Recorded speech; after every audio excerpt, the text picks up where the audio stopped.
So I want everyone to think of the city of San Francisco and think of a theme park the same size as the whole city of San Francisco. So that's basically Disneyland in Orlando, Florida. That's how big it is, same size as San Francisco. My name is Elssa Makundi. And I'm Emily Shutt, and we're going to be talking to you today about the Walt Disney Corporation. So in addition to having done extensive research on the Walt Disney Corporation, my father worked for the company for over 15 years. So the reason why we chose Disney is because when a lot of people think about Disney, they often just think about the movies and the theme park, when in actuality, it's a multifaceted company that extends into so many different realms of business. So we just wanted to let you guys know what those facets are. Okay, so we're going to take you through Disney's history and beginnings, its list of subsidiaries and affiliates, and its newest venture with the NBA.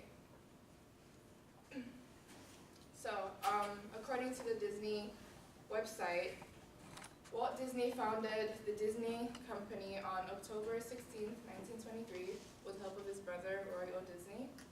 The company was then incorporated into the Walt Disney Productions in 1938, and it is currently the most largest media and entertainment company in the world.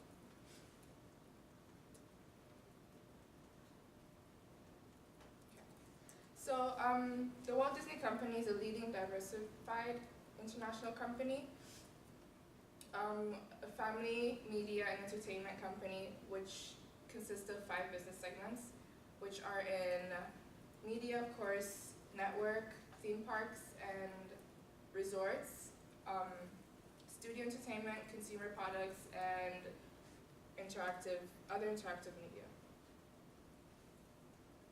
So this is just a timeline of the of events that have happened throughout the years that have led to the Disney Company's success. So in 1923, the company was founded, and until 1928, in 1928, the Mickey Mouse debuted. In 1940, it ventured into television. In 1955, first Disneyland opened in California. In the 1980s, the Disney started its theater.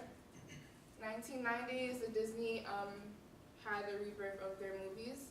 And in the 2000s, until this present day, the Disney owns Pixar films, Lucasfilms, media networks, and Disney consumer products.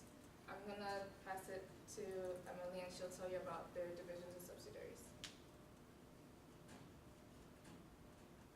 All right, so as you can see from the screen, Disney has a bunch of different subsidiary and affiliate groups, some of which you may be familiar with, others who may not even know that Disney in fact owned them or own portions of them. So up to date, Disney actually is the second largest conglomerate media group in terms of revenue. It's right after Comcast, I believe. And some of these you may be familiar with, like Marvel Entertainment, Marvel Studios, Disney Channel, ESPN. Those are all different subsidiary and affiliate groups of Disney. Moving on to revenue. In 2012, it was reported that the Walt Disney Company generated as much as 46% of its total revenue through its media networks, so that would be like ESPN, Disney Channel, Radio Disney, etc., which is often surprising to a lot of people because they would think that either their movies or their theme parks would generate the most revenue, but that's not the case. So in 2011, they received $18.71 billion, and that increased to about $19.46 billion in revenue in 2012. The second largest revenue source for Disney is in fact its theme parks and resorts. And its third largest revenue stream is in fact Disney's different films, with a 14% share of their total revenue. So moving on to what Disney's doing today, Disney Quest is set to close July 3rd, 2017, so this upcoming summer, and it's to be replaced with the NBA experience. So for those of you that don't know what Disney Quest is, it was established in, I believe, 1998, and it was kind of set to be a very vintage, nostalgic very trend-setting and innovative for its time, but it's set to close because a lot of consumers say it has a very outdated and timed feel. So that actually led to Disney stock dropping. So they're going to be replacing it with the NBA experience in downtown Disney in Orlando, Florida. And the NBA experience is going to be a very high-tech experience surrounding basketball and the NBA in general.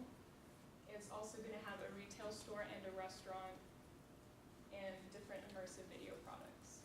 Now I'm going to bring it back to Elsa, and she's going to just give you a summary of what we've talked to you about today.